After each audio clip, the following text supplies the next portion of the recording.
Presidente Lula participa agora da reunião de cúpula dos BRICS, em Joanesburgo. Mais cedo ele falou sobre a guerra na Ucrânia e os impactos causados pela invasão russa em todo o mundo. Vamos acompanhar um trechinho da fala do presidente Lula. O principal conflito da atualidade que ocorre na Ucrânia e tem efeitos globais. O Brasil tem uma posição histórica de defesa da soberania, da integridade territorial e de todos os propósitos e princípios das Nações Unidas. Achamos positivo que o número crescente de países, entre eles os países dos BRICS, também esteja engajado em contato direto com Moscou ou com Kiev. Não subestimamos as dificuldades para alcançar a paz. Ontem, Lula defendeu um assento permanente para o Brasil, Índia e África do Sul no Conselho de Segurança da ONU. O órgão já conta com China e Rússia. Para Lula, a entrada dos demais integrantes do BRICS é fundamental para dar equilíbrio às decisões. Por que o Brasil não pode entrar? Por que a Índia não pode entrar? Por que a África do Sul não pode entrar? Por que não pode entrar a Alemanha? Quem é que disse que são os mesmos países que foram colocados lá em 1945? Continue lá. O mundo mudou, a política mudou e nós queremos essa mudança. Os BRICS significa isso. Os BRICS não significa tirar nada de ninguém. Significa uma organização de um polo muito forte que congrega muita gente. Você imagina se entrar a Indonésia, mais 200 bilhões de habitantes, ou seja, nós vamos ter mais de metade da população participando dessa organização. Lula ainda defendeu a ampliação do BRICS. Olha, na primeira lida aqui eu falei dos BRICS, até corrigir, mas na verdade é o BRICS mesmo, né? O Megali está dizendo, o S não é de plural, é de South Africa, da África do Sul. Era BRIC. Né? Aí a gente falava os BRICS. Os BRICS. Aí o S virou África do Sul. Pois é, mas não sei, hábito. Sempre ouvi os BRICS. O próprio presidente Lula fala os BRICS também, né? Os dois modos são aceitos, sim. O BRICS dói um pouquinho no ouvido, né? Dói, então, parece que tá errado. Mas enfim, é isso. O Lula ainda defendeu a ampliação do BRICS e a entrada da Argentina no grupo. Segundo ele, o Brasil não pode ter uma política de desenvolvimento industrial sem lembrar que o país vizinho precisa crescer junto. O presidente afirmou que o bloco não quer se contrapor ao G7, que reúne as maiores economias do mundo, mas destacou a importância desse grupo. Já ultrapassamos o G7. Respondemos por 32% do PIB mundial em paridade de poder de compra. Projeções indicam que os mercados emergentes em desenvolvimento são aqueles que apresentarão maior índice de crescimento nos próximos anos. Daqui a pouco você ouve mais sobre essa reunião do BRICS aqui na Band News FM, com o enviado especial da Band News, aliás, do Grupo Bandeirantes, né, o Túlio Amanso. Bom, saiu o marco fiscal, né? E agora o projeto que vai substituir o teto de gastos aprovado no Congresso vai à sanção do presidente. Ontem o chamado arcabouço foi aprovado pela Câmara com muita folga, 379 votos a favor e 64 contrários. Os deputados rejeitaram, no entanto, a medida que abriria espaço para um gasto extra de 38 bilhões de reais em 2024. A nova regra fiscal limita o crescimento das despesas ao aumento das receitas e busca equilibrar as contas públicas. Está conosco ao vivo de Brasília João Pedro Melo. João Pedro, essa aprovação com muitos votos do marco fiscal significa que também que está na ponta da agulha a reforma ministerial do governo Lula? Bom dia para você.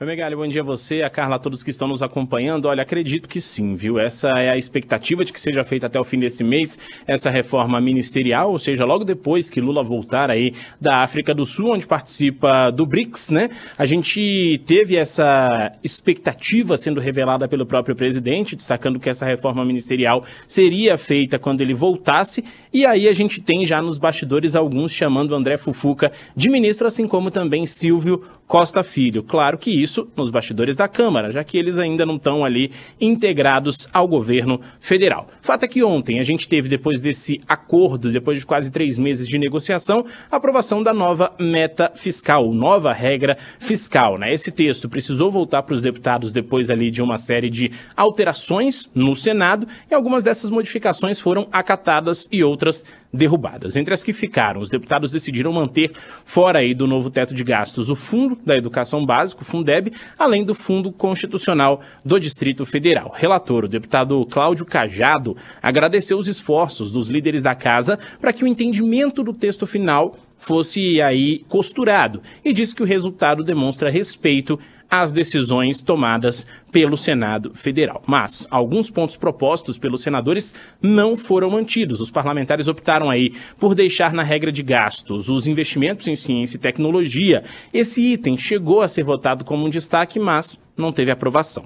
Além disso, uma emenda do senador Randolfo Rodrigues que tratava aí das despesas condicionadas, que na prática dariam ali uma folga ao governo federal nas despesas de até 40 bilhões de reais, essa também foi retirada. Inclusive, Cláudio Cajado deu uma criticada nessa proposta anteriormente, disse que não tinha sentido esse ponto incluído pelo governo federal e que, portanto, ele defendia o texto anteriormente apresentado por ele. Foi isso que foi feito, portanto, esse foi o texto que foi aprovado. Só que essa questão ainda não acabou, né? Essa da folga dos 40 bilhões de reais. Isso porque o governo pode incluí-la dentro da Lei de Diretrizes Orçamentárias, que é aquela que tinha que ter sido aprovada lá no final de junho, início de julho, para que os parlamentares entrassem em recesso.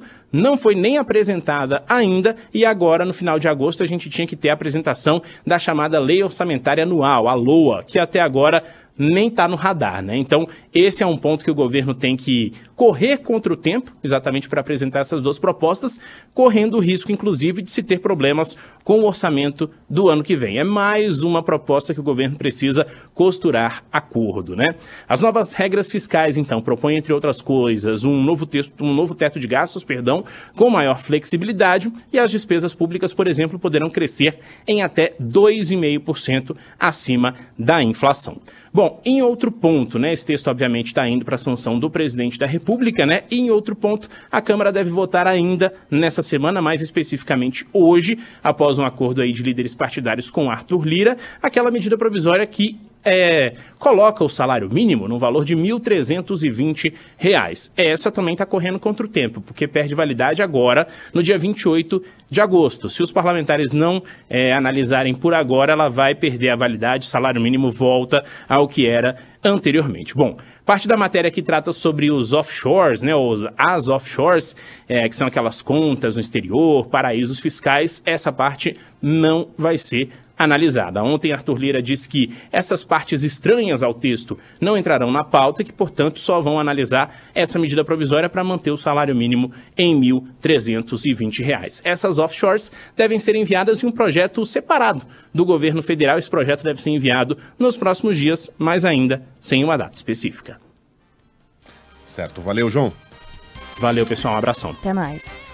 No Senado, a Comissão de Constituição e Justiça começou a debater a reforma tributária e o Márcio Rocha vai contar um pouco mais pra gente. Diga, Márcio. A Comissão de Constituição e Justiça do Senado vai realizar a segunda audiência pública sobre a reforma tributária nesta quinta-feira e o foco dessa reunião será o impacto da medida no setor da indústria. Além disso, o presidente do Senado, Rodrigo Pacheco, anunciou que vai se reunir com todos os 27 governadores do Brasil em uma sessão temática para discutir a proposta na semana que vem. Durante a primeira sessão de debates, em que foram discutidos o diagnóstico, os objetivos e os conceitos do texto, os participantes afirmaram que a reforma precisa de ajustes. O presidente da Instituição Fiscal Independente, Marcos Pestana, afirmou que a reforma é necessária, mas que outros passos precisam ser dados. É que essa não é a reforma inteira. Talvez fosse ideal, mas o maior inimigo do bom é o ótimo, que toda a avaliação do sistema tributário estivesse em jogo. Trocando de assunto, o ex-presidente Jair Bolsonaro, a ex-primeira-dama Michele, o ex-ajudante de ordens Mauro Cid, o pai dele, Mauro Lorena Cid, além do advogado Frederic Vassef, serão ouvidos pela Polícia Federal sobre a venda de joias recebidas de autoridades estrangeiras. Todos prestarão depoimento de forma simultânea no dia 31 de agosto. Mas acho que não juntos, né? Eu tenho a impressão que sim, viu? De forma, não é uma cariação. Não na mesma sala, não. Não, é cada cariação. Um prestando depoimento ao mesmo tempo, mas para agentes diferentes, né? Isso, não é uma mesa redonda de depoentes. Você já pensou que seria isso? Uma super acariação, né? Que lavação de roupa suja, hein? Ou não, né? Eles iam combinar todos uma a gente já colocando aí... Não, provavelmente eles iam fazer ali que a coisa fluísse harmonicamente, né? Ah, então foi assim, cada um vai montando um pedacinho da história e aí temos uma história que faz sentido para todos, coerente. Se você ouve todo mundo separadamente, imagino que essa seja a estratégia da polícia, você consegue pegar ali no detalhe. É isso, né? Isso. A questão é, ainda se estivessem todos na mesma sala com a história muito bem ensaiadinha, a única história coerente que para em pé envolvendo essas joias e esses relógios é a história que provavelmente aconteceu. Essa turma recebeu presentes que pertenciam ao Estado brasileiro, desviaram esses presentes, venderam essas joias em vários locais diferentes e embolsaram a grana. Provavelmente foi isso que aconteceu. Qualquer outra história não para em pé. É cheia de contradições. Não, mas o presente não pertencia, o Estado pertencia ao PR, ao presidente Jair Bolsonaro, como item personalíssimo. Ah, tá. Então por que não foi registrado? Né, como tal. Porque não foi pago imposto sobre esse... Porque um presente que é destinado ao Estado brasileiro é isento de impostos. Se é destinado a um indivíduo, ele não pode entrar no país sem que o imposto seja pago e o objeto registrado na alfândega. Nada disso foi feito com nenhum desses objetos. Portanto, havia lá o entendimento entre eles de que aqueles objetos estavam sendo desviados no crime chamado de peculato. Peculato nada mais é que um roubo, né? Você se apropriar de algo que não é seu, mas de algo que pertence ao Estado brasileiro. Né? Quando é cometido por funcionário público, né? Agente público. Isso, exatamente. Mas no final das contas é um roubo. Então é difícil você sustentar uma história, ainda que muito bem ensaiada, que não seja a história real. Né? As contradições são evidentes. E o fato de eles estarem prestando depoimento ao mesmo tempo dá um certo poder de persuasão aos investigadores. O cara entra numa sala e ele fala, olha, o cara da sala ao lado acabou de me dizer que recebeu um WhatsApp que veio do seu celular, combinando a venda da joia tal. Como é que o senhor explica isso? E aí não tem como combinar a versão, né? Porque eles estão ali cada um na sua. Enfim, vai ser bastante interessante. Pena que não tem transmissão. Ontem, o advogado que representava Michele Bolsonaro deixou o caso após divergências com a defesa do ex-presidente. Os detalhes de Brasília com André Viana. A Polícia Federal intimou o ex-presidente Jair Bolsonaro, a ex-primeira-dama Michele Bolsonaro, o advogado Frederico Assef, o tenente-coronel Mauro Cid e mais 4 pessoas para prestar depoimentos simultâneos no dia 31 de agosto. As falas fazem parte da investigação sobre a suspeita de venda ilegal de joias, que teriam sido dadas a Bolsonaro por delegações estrangeiras. Os interrogatórios serão simultâneos para evitar que os depoentes combinem respostas. No total, Jair Bolsonaro é citado em 3 casos apurados pela PF, sendo eles o desvio de presentes oficiais recebidos pelo Estado, a incitação aos atos criminosos de 8 de janeiro e a fraude em cartões de vacinação contra a Covid-19. Nessa terça-feira, o advogado Daniel Bialski divulgou que não vai mais defender a ex-primeira-dama Michele Bolsonaro no caso das joias sauditas. Em nota publicada, Bialski afirmou que a decisão foi de comum acordo. Agora, Michele passa a ser representada por Paulo da Cunha Bueno, que já defende o ex-presidente no mesmo processo. Bolsonaro também será ouvido no dia 31 de agosto sobre o caso dos empresários que discutiram um golpe de Estado num grupo de WhatsApp. No celular de um deles, do fundador da Tecnisa, o Meyer Nigri, a PF encontrou mensagens de um contato identificado como PR Bolsonaro 8. A Polícia Federal acredita que este seja o endereço do presidente da República, do ex-presidente. Na conversa, este suposto Bolsonaro ataca sem provas o Tribunal Superior Eleitoral, o Supremo Tribunal Federal e propaga mentiras sobre as urnas eletrônicas e as pesquisas eleitorais. E no fim tem um pedido, repasse ao máximo. E aí esses patriotas todos obedecem, vão lá e repassam para todo mundo aquelas cascatas contadas pelo presidente. O próprio Meyer Nigri responde, já repassei para vários grupos.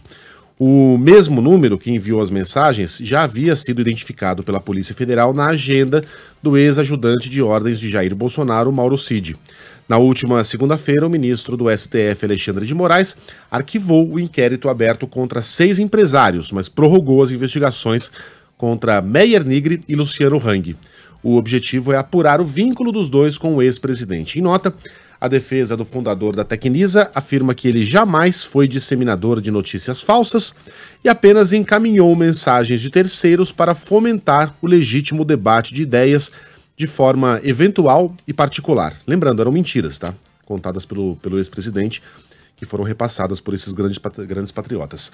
A defesa de Bolsonaro não se pronunciou, mas o ex-presidente conversou com a Rádio Jovem Pan, disse que nunca participou do grupo e que foi chamado para ser ouvido sobre uma mensagem que veio da imprensa, se for o que ele está pensando. Bom, é claro que a gente tem que olhar para frente, vamos parar de falar, né, no que já aconteceu. As investigações têm que acontecer e claro que a gente vai noticiar, mas tem gente que às vezes se queixa, vocês só falam em Bolsonaro, só falam em Bolsonaro. Vamos mudar de assunto logo mais? Só que antes eu adoraria parar de falar de Bolsonaro. Não, a gente adoraria, mas eles não deixam, né? As coisas estão vindo à tona agora e a gente precisa acompanhar essas investigações. São muito sérias. Não é pegar no pé de ninguém. São acusações sérias. E aí um ouvinte escreveu aqui agora questionando: se ele tivesse sido reeleito, a gente estaria sabendo dessas coisas agora? Espero que sim.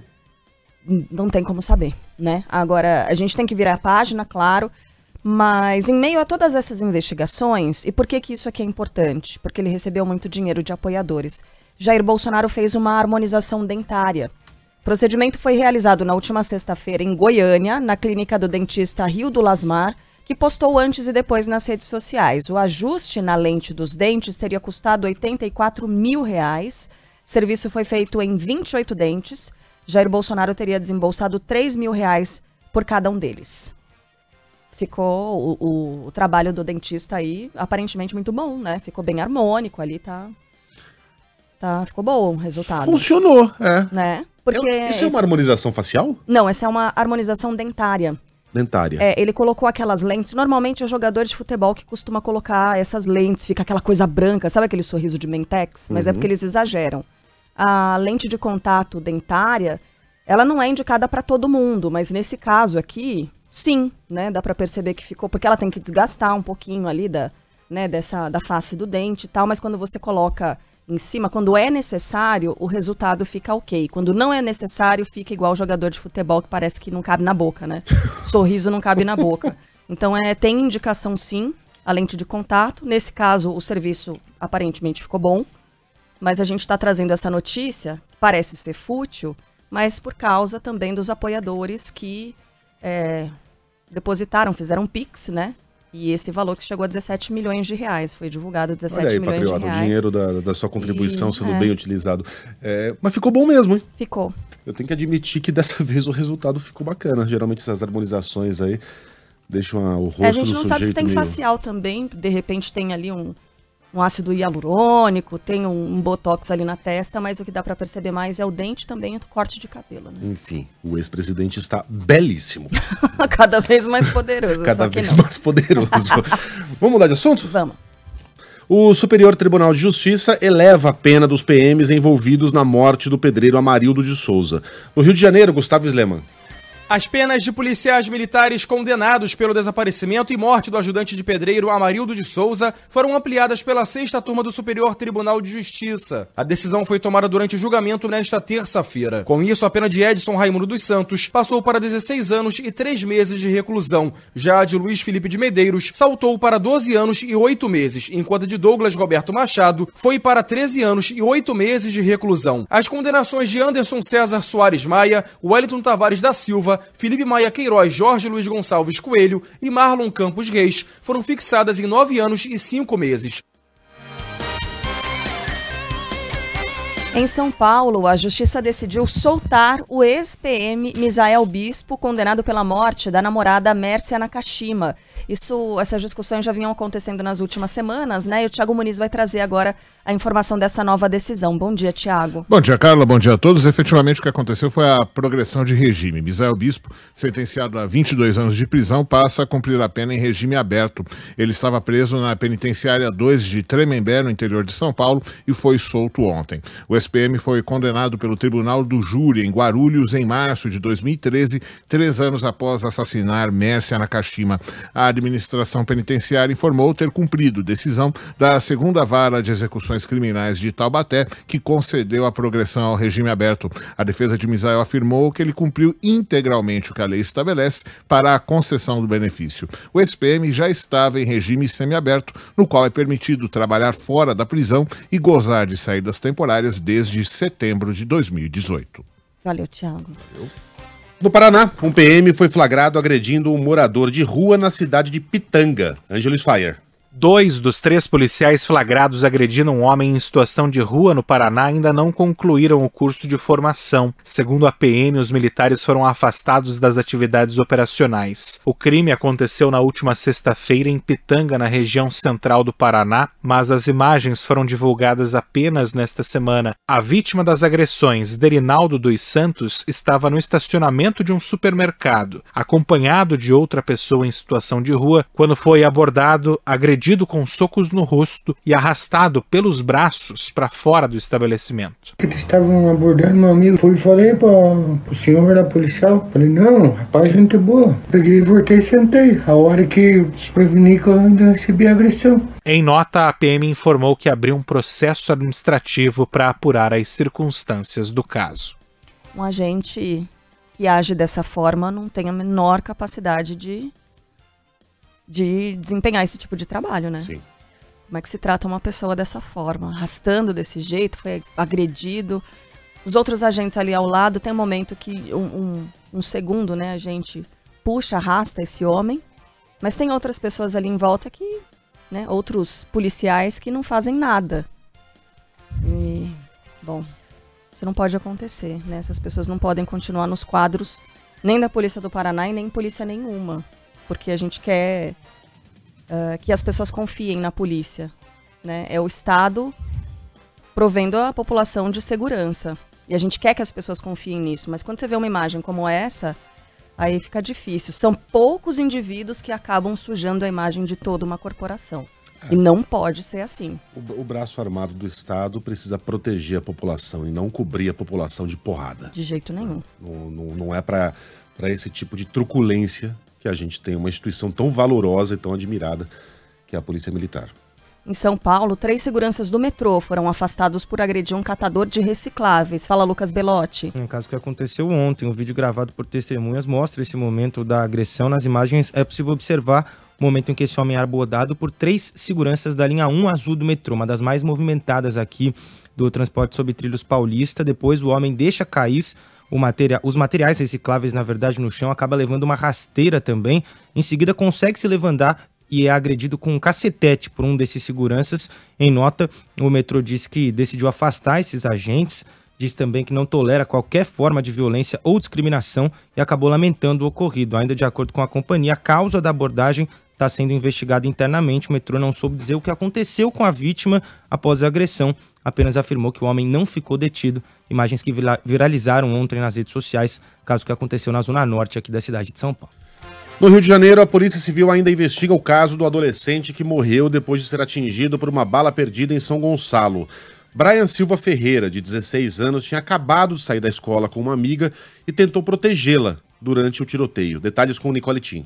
O adolescente de 16 anos que morreu após ser atingido por uma bala perdida em São Gonçalo, na região metropolitana do Rio, tentou proteger a colega que estava com ele no momento do tiroteio. Brian Silva Ferreira dos Santos tinha acabado de sair da escola com uma amiga. O adolescente tentou proteger a menina, mas acabou sendo baleado nas costas. Em um áudio, a jovem relatou o momento em que tudo aconteceu. Tinha um carro preto subindo a 10 e um carro bege descendo. Na hora que o carro preto estava subindo, o carro bege, ele fez uma curva que tapou o carro preto. Aí um cara saiu com uma arma e começou a atirar. Brian correu comigo, agachou comigo. Aí na hora que veio uma bala perdida do meu lado. Aí nessa hora, Brian entrou atrás de mim para me proteger com as costas. Ainda não se sabe exatamente o que teria acontecido no local. A Delegacia de Homicídios de Niterói, São Gonçalo e Itaboraí investiga se o tiroteio teria começado por uma tentativa de assalto ou de execução de outra pessoa que também estaria no mesmo local. Em Minas Gerais, a Polícia Civil começou a ouvir as testemunhas do acidente que matou os 7 torcedores do Corinthians. Bruna Vale. A Polícia Civil de Minas Gerais instaura um inquérito para investigar as causas e circunstâncias do acidente que matou 7 torcedores do Corinthians na Fernão Dias, na Grande BH. O proprietário do ônibus é o próprio motorista do veículo. A informação foi confirmada através do CNPJ da empresa no site da Receita Federal, onde consta que Kleber Felipe Vicente Martins, de 39 anos, é o sócio administrador, ou seja, tem função de gestão na empresa e responde pela pela mesma. De acordo com a Agência Nacional de Transportes Terrestres, a viagem com destino para São Paulo foi considerada irregular, já que o ônibus não possui registro nem autorização para realizar o transporte interestadual de passageiros. O Ministério Público Federal cobra a 123 milhas após a suspensão de pacotes e passagens da linha promocional. Giovana Faria. Após cancelamentos de viagens sem possibilidade de reembolso do dinheiro, o Ministério Público notifica a empresa 123 Milhas para cobrar explicações. A empresa havia divulgado aos clientes apenas a opção de utilizarem um voucher para a compra de outros produtos da empresa, como passagens aéreas e reservas de hotéis, o que o MPF e a Secretaria Nacional do Consumidor apontam como irregular. No documento, o órgão federal também solicita uma estimativa da quantidade de pessoas que foram afetadas com os cancelamentos. Um parecer da Advocacia Geral da União abre caminho para a exploração de óleo e gás na Foz do Amazonas. Mais informações com Vitor Litaife. A Advocacia Geral da União emite um parecer que pode abrir caminho para liberar a exploração de petróleo na Foz do Amazonas. A região, a 175 quilômetros do litoral do Amapá, é visada pela Petrobras por causa do potencial petrolífero, mas enfrenta a resistência do IBAMA por questões ambientais. No comunicado, a AGU considerou que uma das avaliações exigidas pelo órgão não pode atrapalhar o licenciamento ambiental pedido pelo Ministério de Minas e Energia. A falta do documento foi justamente o argumento para que o pedido fosse negado antes. O Ministério do Meio Ambiente também é contrário à exploração de petróleo no local. A situação provocou um mal-estar entre os ministros Marina Silva e Alexandre Silveira. O meio-termo entre as partes está sendo mediado pelo presidente Lula. Passam bem as 8 pessoas que ficaram presas na cabine de um teleférico no Paquistão. Lembra que ontem você falava, né? Carla de Deus, eu quase que não conseguia respirar durante aquele resgate. Que loucura, imagina a situação daquelas crianças. 15 horas. Penduradas ali de lado, literalmente por um fio. Só que no cabo, no caso, é um cabo de aço. Ah, firme, o outro arrebentou. Que segurança a gente tinha que o segundo não arrebentaria também. Olha, as equipes de resgate conseguiram retirar o grupo, 8 pessoas, né? 7 crianças e um professor, depois de mais de 15 horas. Todos ficaram pendurados a quase 300 metros de altura. E o uso do teleférico é comum no Paquistão, por causa de regiões montanhosas de difícil acesso. Essas crianças estavam indo para a escola, né? Não era teleférico daqueles de turismo. Diversão, nada disso. Embora a vista deva ser deslumbrante, né? Pela altura. Que loucura, se você não viu essas imagens, procure. Um teleférico que é levado por 2 cabos, e sai no bondinho do Pão de Açúcar. Do Pão de Açúcar são 2 também, né? Aí um deles arrebentou e blam, o bichão ficou de lado ali, pendurado de lado a uma altura impressionante, difícil acesso. O próprio vento do helicóptero fazia com que o teleférico balançasse ainda mais, aumentando o risco daquele troço despencado alto, mas graças a Deus, uma criança chegou a desmaiar. Ficou desacordada por mais de 1 hora. Uma mistura ali de medo, tensão e um problema cardíaco que ela já teria. Então foi um negócio extremamente dramático, né? Procure essas imagens. Essas imagens ganharam o mundo ontem, né? E ainda bem que o desfecho foi positivo, né? Que essa história toda teve um final feliz. Agora imagino que essas crianças, os pais, professor, nunca mais vão pisar num teleférico na vida, né? Ô, Carla, tô travando um debate aqui com o ouvinte que tá nos acusando de perseguir o presidente Lula por causa dos seus erros gramaticais. Eu, cara, mas quando que você me viu criticar algum erro gramatical do Lula? Nem do Lula, nem do Bolsonaro. A pessoa fala como bem entender, se ela estivesse comunicando. Olha, eu não lembro. Mas assim, não garanto que a gente não tenha feito, porque a gente pega no pé de todo mundo. Pode ser. Não é só dele, entendeu? Pode ser, mas eu falei, o que você ouviu hoje? Ele falou, vocês corrigiram o presidente falando dos BRICS. Os BRICS, eu tava me corrigindo. Cara, não tem nada a ver. Como eu digo, as pessoas enlouquecem calmamente. Não, mas tudo bem. E a gente percebe isso aqui no nosso WhatsApp. Olha, mas obrigada pelas mensagens e pode mandar, que a gente vai respondendo algumas. Algumas é meio assim, quando que você ouviu, não sei o quê. Outras, obrigada pelo feedback. Então a gente vai batendo esse papo por aqui. 999-592-100 é o número da Band News, DDD 11. Isso. Hoje tem debate lá nos Estados Unidos do Partido Republicano entre os pré-candidatos à presidência, só que sem Donald Trump. Arthur Coelho tem os detalhes. 8 participantes confirmam presença no primeiro debate das primárias presidenciais do Partido Republicano na noite de hoje. O encontro, no entanto, não deve contar com o principal candidato, o ex-presidente dos Estados Unidos, Donald Trump. Pela internet, o ex-mandatário escreveu que não participará por ter larga vantagem nas pesquisas de intenção de voto. O candidato mais próximo de Trump nas pesquisas é o governador da Flórida, Ron DeSantis. A carta na manga de Trump, segundo a imprensa internacional, é que no horário do debate deve ir ao ar uma entrevista com Tucker Carlson, ex-estrela da Fox News, o mesmo canal em que o debate será televisionado. Na quinta, um dia após o debate, o noticiário deverá se voltar a Trump, que anunciou se entregar à justiça da Geórgia no caso da tentativa de reverter o resultado da eleição de 2020. Voltando aqui para o Brasil, enquanto mais de 60 mil pessoas esperam por um transplante no país, vários projetos que poderiam reduzir a fila estão parados no Congresso. A gente tem informação de Brasília com a Thalita Almeida. Pelo menos 3 propostas que tratam sobre a doação de órgãos no país estão paradas nas filas das comissões do Congresso, longe de uma definição.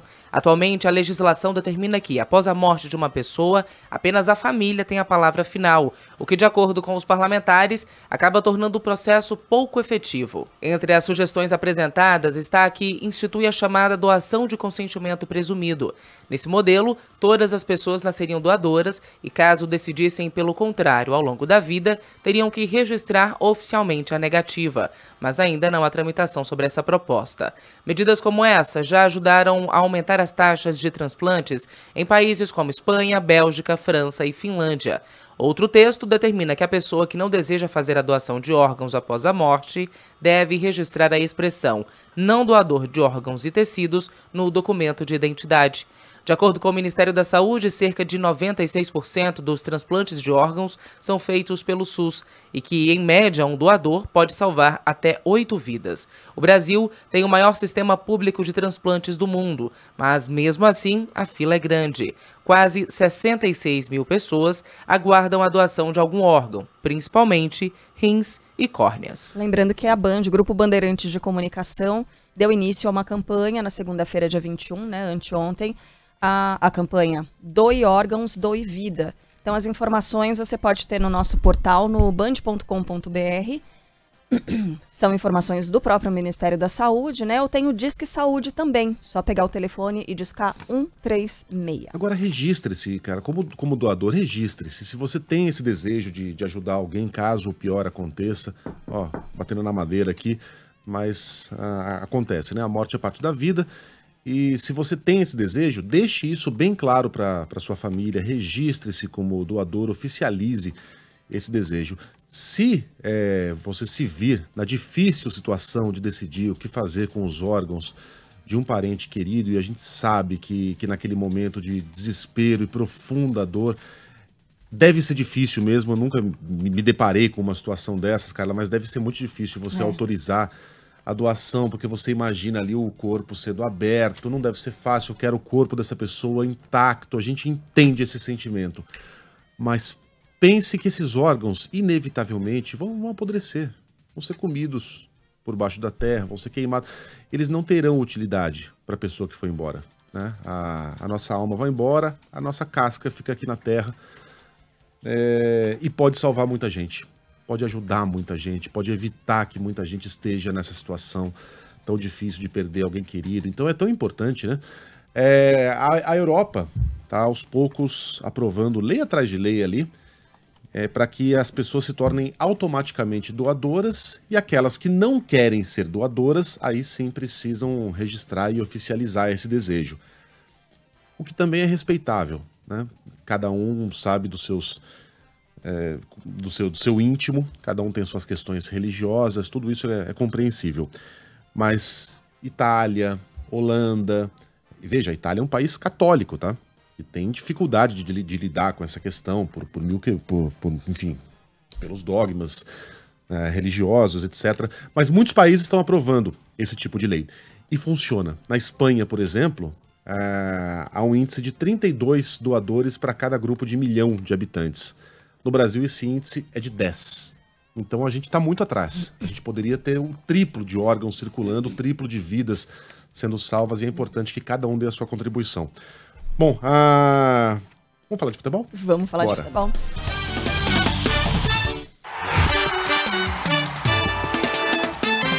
Futebol, com Milton Neves. Oferecimento Irrara. Agricultura é a nossa vida. Hotel Terras Altas. Lazer, diversão e gastronomia pertinho de você. Iveco. Conforto, economia e tecnologia. Esse é o S-Way, o novo caminhão pesado da Iveco. E Sicredi. Conheça a primeira instituição financeira cooperativa do Brasil. Sicredi. Gente que coopera, cresce.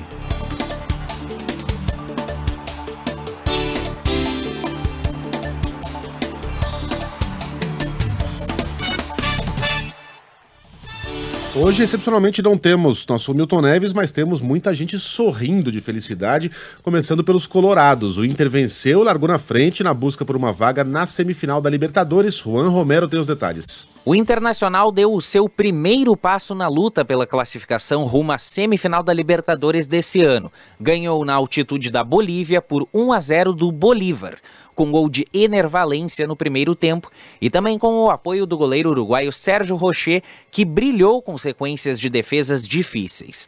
Mesmo com a altitude de mais de 3.700 metros, o time de Eduardo Cudê se fechou com uma estratégia defensiva e conseguiu manter essa vantagem valiosa e comemorada para o jogo de volta na próxima terça-feira em Porto Alegre. Essa foi a primeira vitória colorada na história em La Paz, em 4 partidas disputadas. O Internacional agora passa a pensar no Campeonato Brasileiro, onde não vence há 8 rodadas. Bom, hoje tem Palmeiras. O Palmeiras enfrenta o Deportivo Pereira. O jogo acontece em Deportivo Pereira, que é uma bonita cidade da Colômbia. Tô brincando, tá, gente? Mas é um time da Colômbia mesmo. O jogo acontece às 9h30 da noite, com transmissão aqui da Band News FM. Sul-Americana. Vamos falar de Sula? Vamos falar Corinthians bateu o Estudiantes, leva vantagem para o jogo de volta. Fala aí, Yuri Queiroga. Em noite de homenagens aos 7 torcedores mortos num acidente na rodovia Fernão Dias no último domingo, o Corinthians bate o Estudiantes da Argentina e abre vantagem nas quartas de final da Copa Sul-Americana. Gil, aos 16 minutos e meio do primeiro tempo, fez o único gol da partida na Neoquímica Arena, que recebeu pouco mais de 35.600 torcedores, o terceiro menor público do ano. Pela terceira vez na competição, o Timão leva para o jogo da volta a vantagem do empate. A partida decisiva será na próxima terça-feira, às 9h30 da noite, no estádio José Luiz Hirsch, em La Plata. Mais tarde tem Botafogo também, né? Mais tarde tem Botafogo pela Copa Sul-Americana. Botafogo enfrenta o Defensa e Justicia da Argentina, jogando no Rio de Janeiro. E eu brinquei aqui que a cidade chama Deportivo Pereira, não chama, mas chama Pereira. Da cidade de Pereira, da Colômbia. O Botafogo joga me ajuda, Pablito, 7 da noite. É isso aí. Você já tá sabendo que a TIM ganhou os 3 principais prêmios de qualidade de atendimento, Marcelo? 3 prêmios? Nossa senhora, em quais? Ó, a TIM é líder em satisfação pela Anatel, tem selo de eficiência do Procon São Paulo e também conquistou o prêmio Reclame Aqui 2022. Olha, deve ser um super reconhecimento, né? Porque eles avaliam tudo do relacionamento com o cliente, desde inovação até reputação, por exemplo. Mas, vou te falar, eu sou cliente TIM e realmente o atendimento evoluiu muito. Evoluiu, e se você precisar da ajuda deles, eu te garanto, você vai se surpreender, viu? TIM, imagine as possibilidades. Band News. Tempo. Hoje, excepcionalmente, temos a nossa Stephanie Toso, que costuma participar aqui da programação local, no horário nacional, para falar sobre essa onda de calor em pleno inverno brasileiro. Ô Stephanie, o pior já passou, o pior ainda está por vir, e por que a gente está vivendo esse momento tão diferente? Bom dia para você. Bom dia, Megali. Bom dia para Carla, para todos. Oi. Olha, o pior ainda está por vir hoje. Então, em muitos estados aqui do Brasil, o pico de calor é nessa quarta-feira. A gente continua sob influência do El Niño aqui no país. Então, com isso, a gente não tem corredores de umidade o suficiente para adentrar no continente. Então, aqui para as áreas mais centrais, interior do Brasil, a gente segue com muitas horas de sol forte e aí com temperaturas máximas que vão disparando cada vez mais. Só que para agosto é uma situação atípica, porque a gente está acostumado a ter essas altas temperaturas, só que no mês de setembro. É normal a gente ter calor para o centro-oeste, para o interior do nordeste, porque são áreas que durante o inverno recebem mais essa incidência do sol e aí tem temperaturas mais altas. Só que dessa vez essa onda de calor se expandiu um pouquinho mais, inclusive chegando aqui no sudeste e também em parte do sul do país. Até mesmo Paraná, interior do estado, com máximas que vão passar de 34 graus para hoje. Cuiabá ontem, pela terceira vez consecutiva, chegou a 40 graus. Hoje a temperatura máxima por lá pode chegar a 42.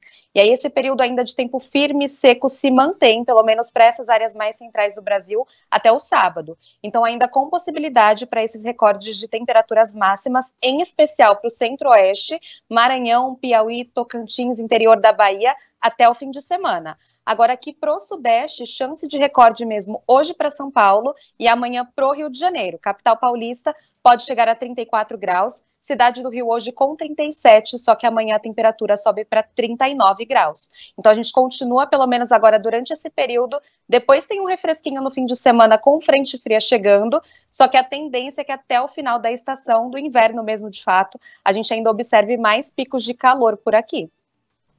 Tá bom. Então, prepare-se aí. Prepare-se porque 39 Hidratação. graus no Rio de Janeiro, água, sombrinha. Não é fácil, não. E a gente tá dizendo, a Sheila Magalhães está sem voz, né, desde o começo da semana. E nem teve essa virada toda, porque a Stephanie tá falando do calorão agora, né, até o meio da semana.